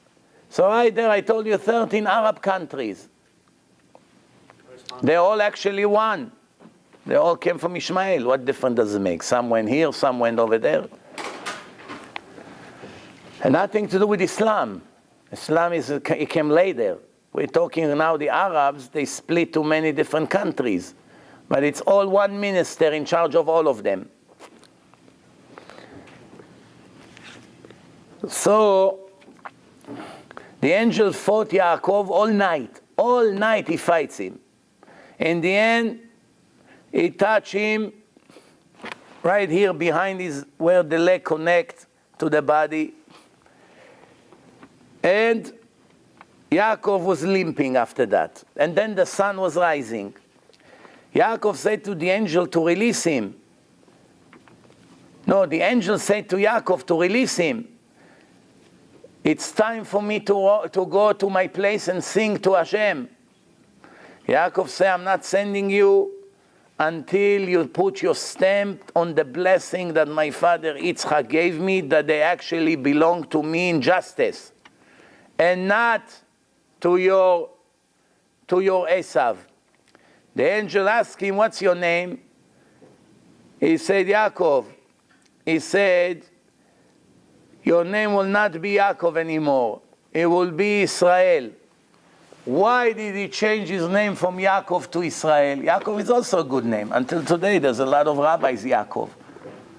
What was the significance of changing the name from Yaakov to Israel?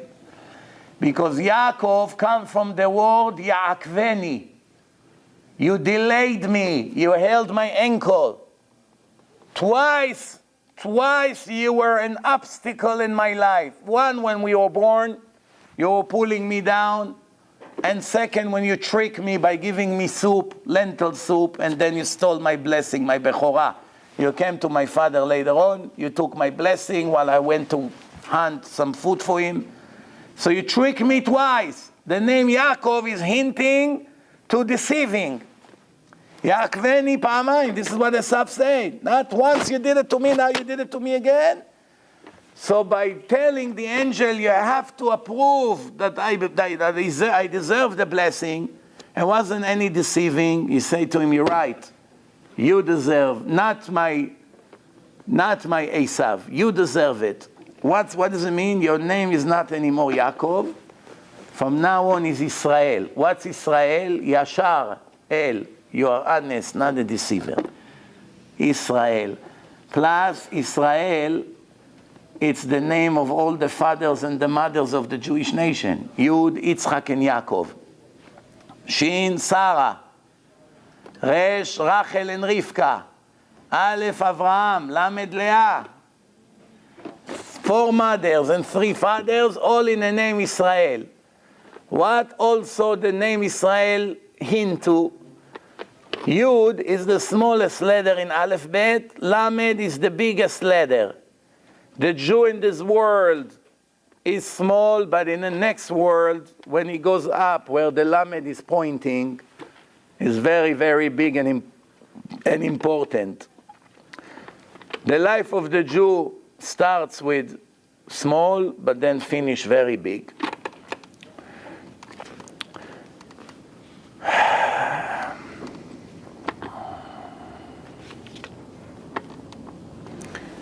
Yaakov asked the angel, what's your name? And he said, it doesn't matter my name. Anyway, on every mission that I get also a different name. So the names of the angels that come on a mission change according to the mission. Besides the usual angel, like Raphael is in charge of medicine, Gabriel, Michael, Sar Israel, so it's always Michael. Not Michael, Michael. And Gabriel, it's not Gabriel, it's Gabriel. You understand? Raphael, it's not Raphael, amigo Raphael. It's Raphael. You have to know how to pronounce it, but the Goyim messed up everything. What about Malkiel? Malkiel, it's not the name of an angel, it's the name of a Bukharian. I know that you're asking. But what does it mean? Malki means my king. El is God. God is my king. It's a very good name. God is my king. It's like the name Abdallah. Abdallah, it's Ovadia. That was the name of Rav Ovadia Yosef in Iraq when he was born. They called him Abdallah. Later they changed it to Ovadia. Ovadia means Eved Yah, Eved Hashem. Abdallah, it's Eved, come from Eved. Abdallah, Eved Allah, the servant of God. You understand? Used to be rabbis, their name was Abdallah. Rabbi Abdallah Somech. Abdallah. That's what he was. Now, We finished, Baruch Hashem, the introduction. Now I can start the lecture. So, after the fight, the Sefer HaChinuch, one of the Gdolei HaRishonim, almost 800 years ago, he said that in the fight that Yaakov had with Esav, it's actually a hint to the story of the Jewish people against the Goyim in this world. That the Goyim will try to destroy us non-stop. That's the battle between Yaakov and Esav at the night, the minister of Esav. But then the sun will rise to the Jews. The Jews will be limping, meaning hurt, Holocaust, pogroms, problems, wars. But the sun would rise when Mashiach comes. The Jews will be hurt a lot. But when the sun rises, the Goyim will vanish and the salvation will begin. What do you mean vanish? Vanish literally means vanish. Not all of them, just the wicked one. The righteous one will make it. Why not? I mean, are they going to disintegrate or? They'll go to a very pleasant place. With the 72 virgin and Arafat and Yassin and Saddam will all come to welcome them. Yeah. After that, Yaakov came, hugged Esav, Hashem softened the heart of Esav.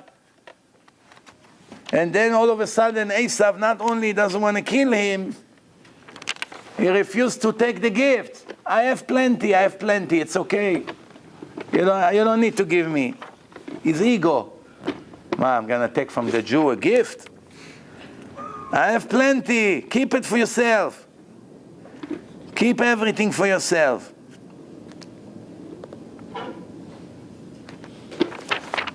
After all that, Yaakov convinced him to take it. Then Esav said to him, let's go together. I will slow my pace. I will walk slower, just as I can walk with you. But Yaakov wants to get rid of him. He just wants, take what you deserve, leave me alone. Doesn't want to stay with him. So he said to him, the children are young and the animals are now just giving birth. I'm going to become a burden for you. You can go on, it's okay. They may die. I'm going to come to visit you later in Seir. That's where Esav lived, Har Seir. Esav said, I'm going to leave you some of my soldiers to help you out. Yaakov said, no, it's okay. All I want is that you forgive me and you like me and everything else. That's it. I don't want any soldiers. I don't want payment, nothing. Esav went back together. He went back to his place. The 400 soldiers all left him. Yaakov went to Sukkot. He was there for 1.5 years. When did he ever keep his promise to Esav that he will come to visit in Har Seir? He said to him, I'll come to visit you in Har Seir. Chazal say never. Yaakov never went to Har Seir. When is the next time that Yaakov will go to Har Seir? This is what we say in the Navi. ועלו מושיעים בהר ציון לשפוט את הר עשיו. והיה השם למלך על כל הארץ, ביום ההוא יהיה השם אחד ושמו אחד. When Mashiach come, he will go and visit the people of Esav. Who are they? Europe, the Germans, the Russians, the French, the Swiss, the Belgium, the Dutch, the Americans, the Italians, all of them are the children of Esav. They will already hear from Hashem for 2,000 or 3,000 years of anti-Semitism and torturing the Jews. One day after France led a coalition against Israel, we don't buy from the occupied territories. They know they're lying. There's no such thing, occupied territories. Israel belongs to the Jews, but always been. They know they're lying, but they try to kiss up to the Arabs. You see, we're supporting you against Israel. A day after, the Arabs gave them back what they deserve. That's what's going on. You kiss up to the wicked person will stab you in the back. Doesn't matter you Jew, non-Jew, this is the way the world is.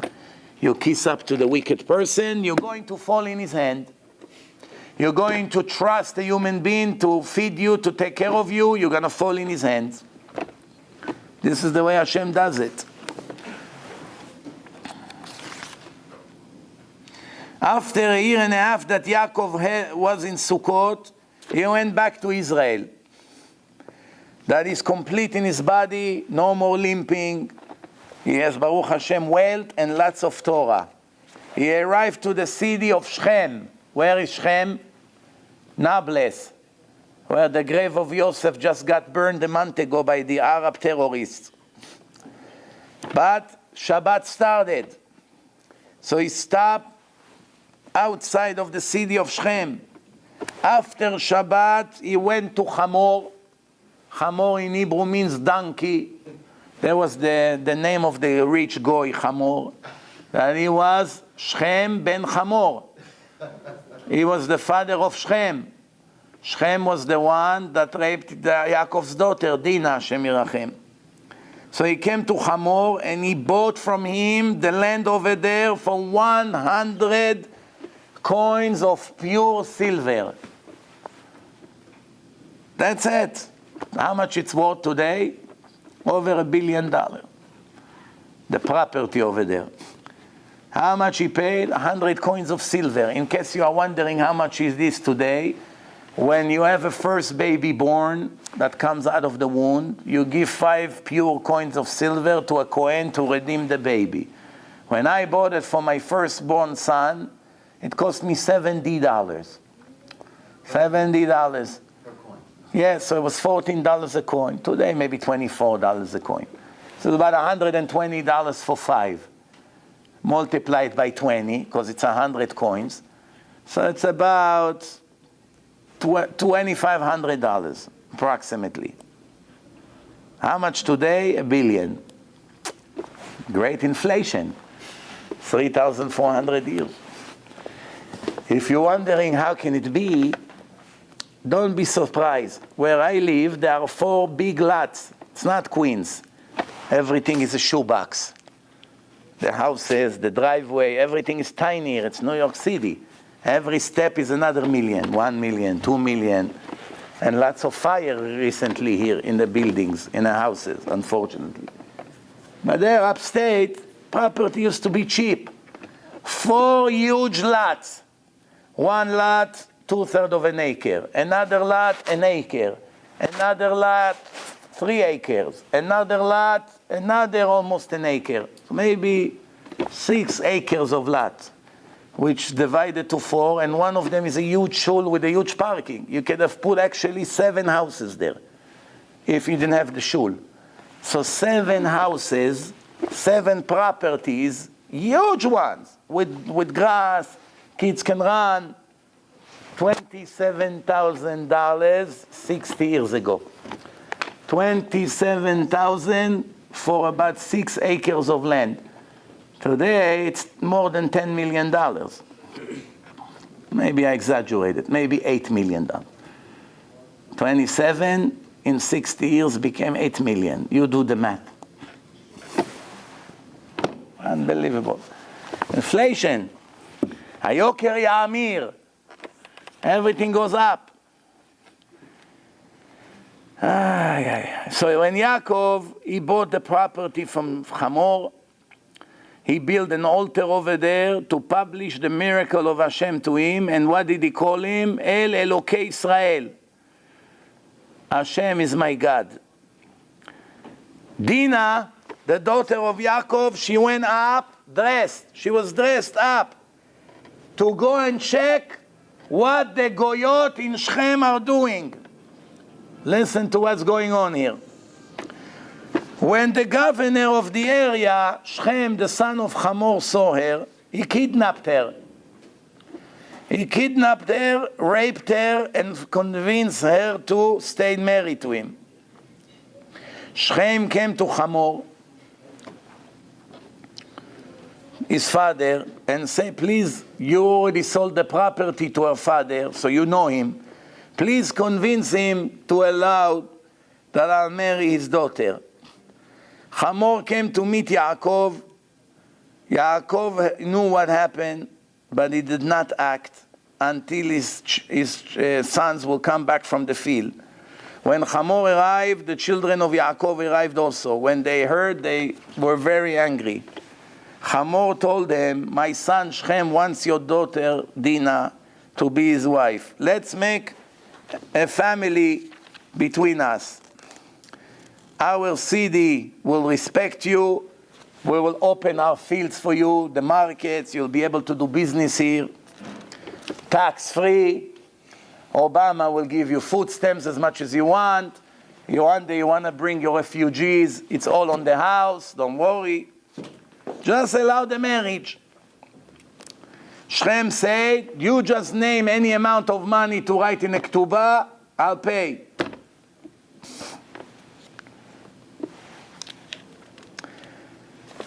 The children of Yaakov, they're thinking now how we give them what they deserve. What business now? Because they all deserve to die. Why they deserve to die? Why the Goyim deserve to die?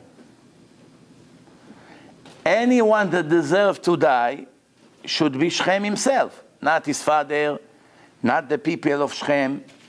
If anyone that deserves to die is who? It's Shechem. Why? For kidnapping a person. Kidnapping a person is a very big violation. Is it one of the 7 laws of Noah? That you're not allowed to kidnap a person? Huh? What are the 7 laws of Noah? Who knows? Don't steal, don't kill, don't tear a limb. It's included in do not steal. If you're not allowed to steal $1, or I should say even a penny, it's needless to say you're not allowed to steal a person. It's much worse than stealing money. What's the punishment of a goy that steals? Death penalty. So Shechem deserved to die, no question about it. But why his father? Why the rest of the people of Shechem has to die? Because they didn't review. Why was it so strict back then? The answer is because one of the 7 laws of Noah is when the Goyim see that they have a criminal among them, they must judge him and execute him when it's necessary. That's one of the 7 laws. Dinim. They have to make a court and a police.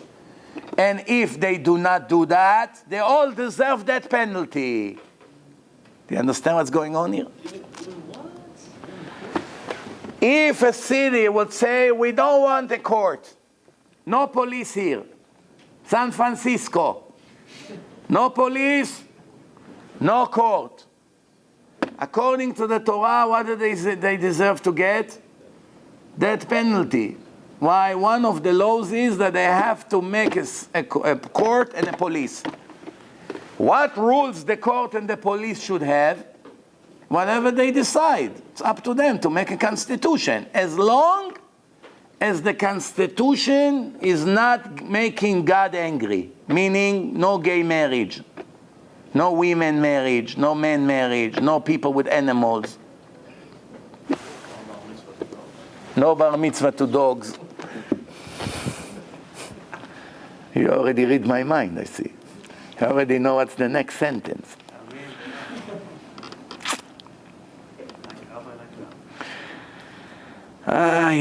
So they know that I have to die. So they said, the only way we can do it if you're circumcised. You got to do Brit Milah. We are circumcised. For us, it's a shame. Someone that is not circumcised. They all agree right away.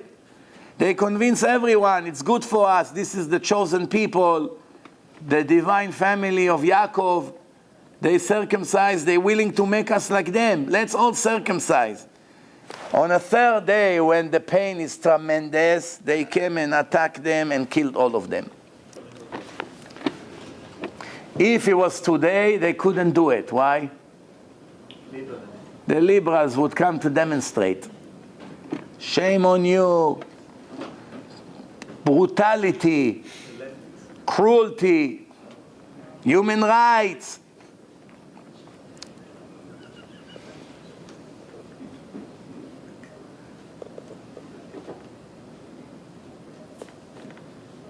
Well, Yaakov was upset with them. That's the question. Why?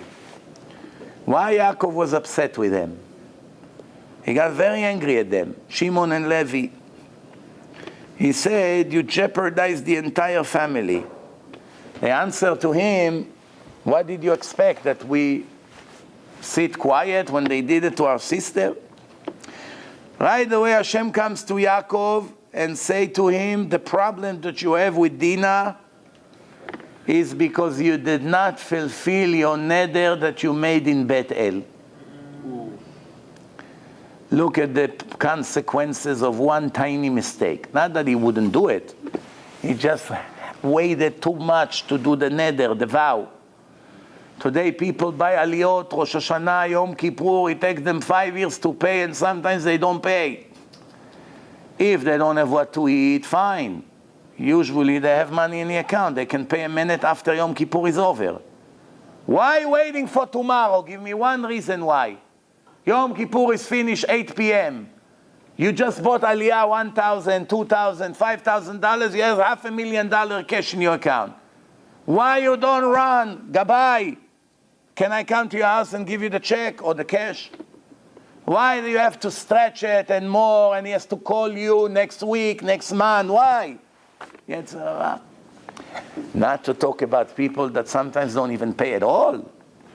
Not only they don't pay what they're supposed to pay, they actually stole from the shul because somebody else was doing the bidding.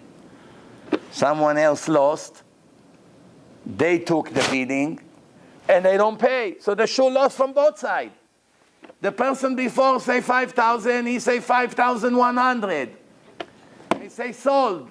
You got it. You don't pay. The other person would pay the 5. You actually stole from the shul. You're stealing from the house of God. Unbelievable. Why the shuls have these problems that many people buy and don't pay? Everything in life is measure for measure. Why? Why a shul has to be punished that some of the people don't pay their aliyot or their memberships? Because some synagogues are closed when they need to be open. Like they're just open for the praying. That's one reason, but not the main one. Yeah. Could be the shul is not kosher. Could be what you say, that the shul sometimes close when they're supposed to be open, but there is a main reason for it. When you come to the shul and say to them, we want to make a lecture in your place, do you think every shul it's like here? Not only the rabbi say, of course, he also come to participate in a lecture with humility. It's not the same. You can ask 50 places. They make excuses, they don't let you. Why? It would cost them $50 to clean the place maybe. So what do you build the $2, $3, $5, $10 million shuls for? For what? If somebody wants to do a lecture in your place, you want money for it, you're not embarrassed? It's all became a business. Yesterday I was in Lakewood. I had to speak in a house packed with people, like sardines. They made it women only, because to begin with they knew there's not going to be room for men. And many women stayed outside, and it was a big house, packed with people. And everybody, a lot of women stayed outside. People sat in the kitchen, they couldn't see me. I'm here in a big room. There is a hallway to the kitchen. People were sitting behind my back in a different side room, just to hear. Why? I said to the guy, I don't get it. Why did you do it here? He said, every shul wants money. Money. I said, they want money? They should pay us that we agree to come and do Divrei Torah over there. When they build up the place, don't they want that their money will bring them some merits in Shamayim when they leave this world? What? If they make Shiurei Torah there, Kollel, learning, rabbis come to give lectures, then they put it in the internet and million people would watch it eventually. When they come to Shamayim, The person that gave $10,000 to that shul, just at least he made some profit on his money. Now he wants to charge you for that? Instead of coming to kiss your feet for agreeing to speak over there? Everything is rotten and corrupted in this terrible world that it becomes. The opposite of the truth, everything. Go and ask from one of those shuls that have 80 or 100 Sifrei Torah in their basement that they don't know what to do with that. Because every week, Achnasat Sefer Torah, they don't know where to store them. So they made a whole separate room just for the Sifrei Torah. Go and ask them, tell them we opened a new shul. We cannot afford $40,000 to buy a Sefer Torah now. Or 30, whatever. Can you lend us one? If you will succeed, come to me, I'll give you a prize. We have to ask the donor. We'll get back to you next week. Okay, next week. No, did you find if the donor agreed that we will use the shul? We have 30 people in our shul, but we don't have Sefer Torah. We need. They have 80 in the basement, besides 9 here, and another 9 in another minyan, and another one in a youth minyan. They already had 100 Sifrei Torah in the building. So you say to them, okay, give us one that we can use. We have 30 Jews, we don't have Sefer Torah. Not that we want the one you use, the one that is burden for you. Burden, to store it, it's a burden. We'll ask the owner. No, next week, did you ask the owner? Yeah, but he has 4 more brothers. It's the partners in a mitzvah. He has to ask each one of them. No, a week later, did you ask all 5? Yeah, but even if they agree, you're going to have to make insurance on it. What happens if it gets stolen? No problem, big deal, $30,000. We insure it. How much is going to cost? $10 a month, $20 a month. We'll pay it, insurance. What else? After all the obstacle, no answer. Until tomorrow, until next year. No, you're not going to get. Unless if the Gabbai is your brother or something like that, it's a different story. And the people continue to do Achnasat Sefer Torah, that their $60,000 party that they made will go to the garbage, and nobody will use it. That's what's happening today. Not to talk about in Israel that I heard something that I cannot believe how it's possible that such dirty people have a mafia of stealing Sifrei Torah from Jews and selling them in a black market. What normal religious Jew will buy a Sefer Torah for half a price instead of 30,000, 15,000, knowing it's stolen from another shul? So they replace the case, put it inside, and they still buy it. Are you normal? Do you really actually think that by reading in the Torah in Shabbat in a shul, it's going to count a mitzvah that you stole it from another shul? Does it make any sense to you? The people that stole it were secular. But the people that bought it had very nice beards. And then they make fun at people that do not have beards. I have a beard. Hadrat panim. Put your hadrat panim in a garbage together with your face. Hadrat panim. Rotten head full of I don't want to say what. And they think that they tzaddikim, and this is what they do. Things that are happening in this world. If it wouldn't be so sad, it would really be funny. How dumb people can be. Buying stolen tefillin and using it, or stealing mezuzah from someone and putting it in your door. You actually think it's mitzvah? What are you doing? Stealing? But if you didn't know it's stolen Sefer Torah, no, what can you do? You're not a prophet. Well, how can you do? But they actually knew. And by the way, one person was there that refused. When they found out that it's stolen, he didn't want it. All the other one agreed to take it, knowing it's stolen. Stealing Sifrei Torah, a Jew that steals Sifrei Torah. Who would believe that we'll get to a generation like this? That someone come inside the Aron Kodesh and steal the Sefer Torah. Psh. Then they wonder why Arabs burn Sifrei Torah every once in a while. Hashem said, why? Why not? You are better? Stealing and burning, does any different? So Hashem come to Yaakov and say, you didn't pay your vows on time. Yaakov said to his sons, everything we just got out of Shechem after they died, make sure everything that relates to Avodah Zarah, to idol worshipping, separate.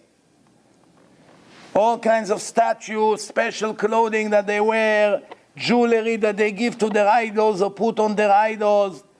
They buried everything under the Etz Allah that was close to Shechem.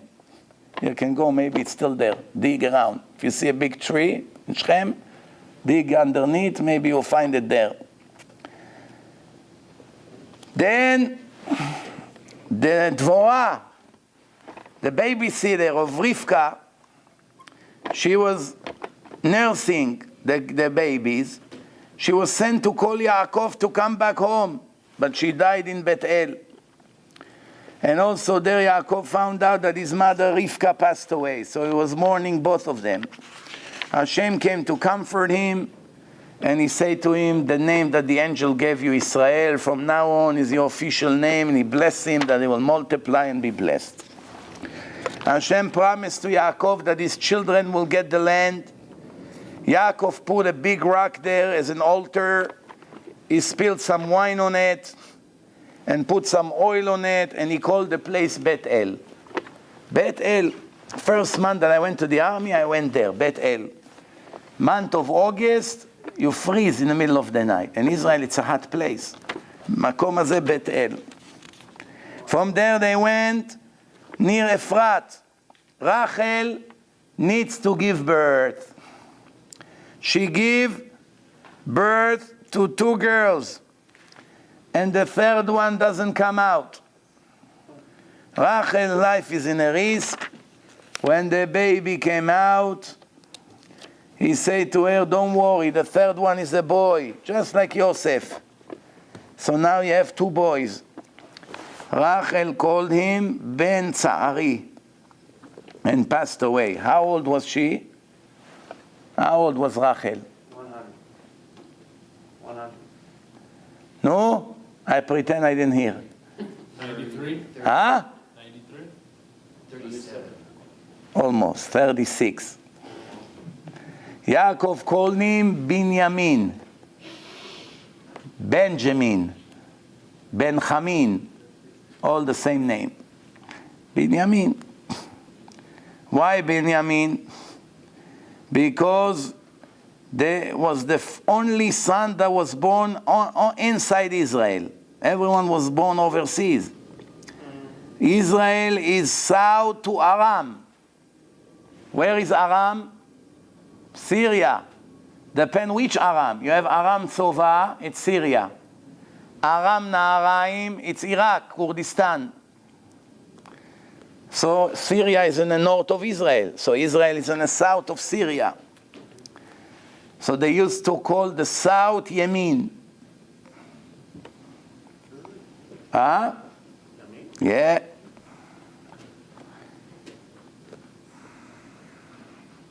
Yaakov buried Rachel on the road, not inside the city of Efrat, based on what Hashem told him.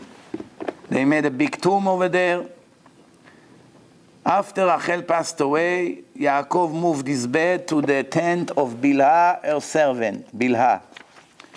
Reuven saw it, and he got upset. What, Bilhah is more important than my mother Leah? Why the servant of Rachel comes before my mother, Leah, which is an official wife? He took the bed of Yaakov and moved it to the tent of Leah. The Torah looked at that in a very negative way, just like he went and actually slept with Bilhah herself, the wife of his father. That's how bad the Torah looks at it. Because of that, he lost his share to inherit two pieces of the land of Israel as the firstborn. He was the first child. He was supposed to get double than his brothers. Because of that, it went to the children of Yosef, Menashe and Ephraim. He lost his share. But for other things, he still stay as a firstborn, Bechor. Yaakov arrived to Hebron, to his father Yitzchak. Even though Yitzchak and Yaakov lived together 22 more years, the Torah here is telling about the death of Yitzchak. Esav and Yaakov buried him in Me'arat HaMachpelah. Esav came out of Israel to look for another place.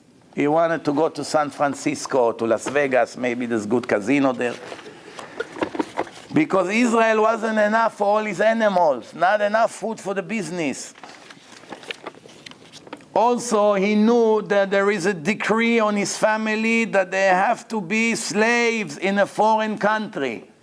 Like Avraham Avinu was informed by Hashem, Bebrit ben Abetarim. So he inherited the land of Seir and set over there, and then the Torah describes all his genealogy, which all of them were mamzerim, illegitimate kids. When Esav arrived to Seir, the Chori was sitting there. They called them Yoshvei Haaretz, the citizen of the land. They were expert in knowing the land. They used to smell and taste the sand. And based on that, they knew what you can grow over here. Grapes, watermelon, melons, peaches, whatever you want to grow, they smell and they know it. Esav kicked them out, stole their land from them. As his father blessed him, Al charbecha tichyeh, you live by your sword. Then the Torah describes all the governors of the Chori. Why do we care about this now? How many kings the Chori had? To show the importance of Avraham Avinu. Because Timnah, she was the sister of Lotan, which was one of the kings. She preferred to be the Pilegesh of Eliphaz, which is the son of Esav. So she's going to be his legal mistress. Back then, people have legal mistresses. As long as she can be in the family of Avraham Avinu. Not to be with the governor and the controller of her place. She rather leave them to go to be a Pilegesh, not an official wife. Pilegesh means a wife without a ketubah.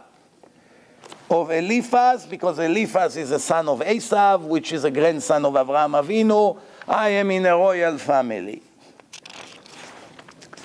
Later, the Torah brings the list of the 8 kings that control Edom. After the kingdom of Edom stopped, they have a list of governors that also head over there, and that's what the Parashat concludes. Mamash before we finished,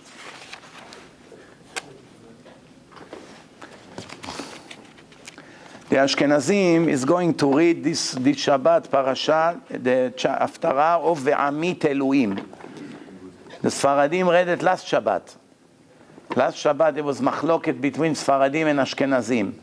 We both read Hosea.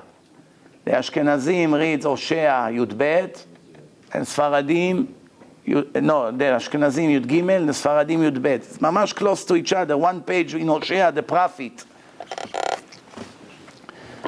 Ovadia, not Yosef, Ovadia the prophet, who was Ovadia the prophet? What do you know about him? End of days. Was a ger, convert. Ovadia the prophet was a convert. From which nation? Edom. Edom is Esav.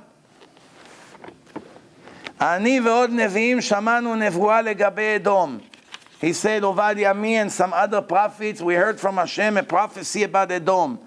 Hashem sent all the goyim to fight in Edom, because Edom is full of show off. But Hashem will bury them down. Even the thieves are leaving something at home. The people that cut the trees in a vineyard, they leave some in a vineyard. But the enemies of Edom will not leave one thing by them. Hashem will confuse the governors of Edom, and their friends will convince them to go into a battle and fight, and they will all be defeated and died in a horrible massacre. And this is a punishment because they did not help the Jewish nation in the time of the destruction. They didn't help in the time of the destruction and the anti-Semitism and the problems that they gave us. Hashem promised the nation of Israel, all the goyim that torture you, not one of them will survive in the world. I will clean them all from the face of the earth. And in Israel, there will be a holy community. All the exile of France, Tzarfat, Sfarad, Spain, and other countries will all return back to Israel. The Mashiach and all the ministers will come from Jerusalem to take revenge against Edom, which means all Europe, even Russia, United States, all the children of Esav. And at that day, the whole world will know who is the king, Hashem, who is the real king of the world.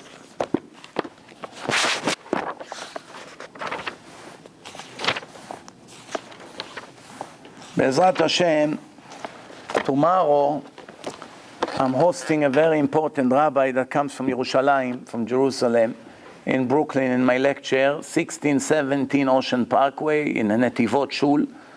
Rabbi Eyal Amrami, the big Chacham, Tzaddik, great speaker. The lecture will be in English, even though he speaks Hebrew, but they have these headphones things that translate live.